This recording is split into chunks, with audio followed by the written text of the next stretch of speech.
Dans le chapitre sur l'humilité, le 5e degré consiste en une disposition qui est vraiment nécessaire, c'est celle de ne pas cheminer tout seul et de pouvoir s'ouvrir à un autre de ses questions, de ses doutes, de ses problématiques.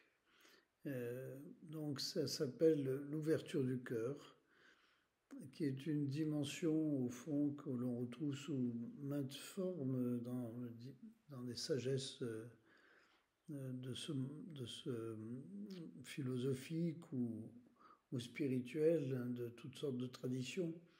On ne peut pas s'en sortir tout seul. Il faut être accompagné, il faut pouvoir exprimer, c'est-à-dire sortir de soi, ce qui, au très fond de soi-même, reste un mystère et qui, même après en avoir parlé, restera un mystère, mais en tout cas qui ne sera plus simplement comme une autodiscussion, mais un partage.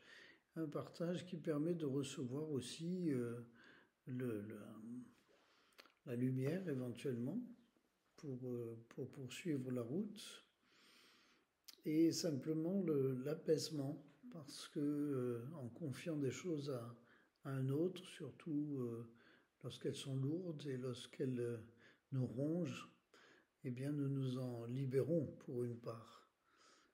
Cette pratique-là dans le christianisme qui est né beaucoup dans la tradition monastique à l'origine, a pu évoluer au cours des temps et se joindre à la dimension de conversion nécessaire à la vie de l'Évangile, et jusqu'à se retrouver maintenant aujourd'hui dans une pratique comme celle du sacrement de réconciliation. Mais pas obligatoirement, les deux peuvent être liés, même si tout le monde n'est pas d'accord sur cette théorie, mais pas obligatoirement. Ils peuvent être distincts aussi, bien sûr.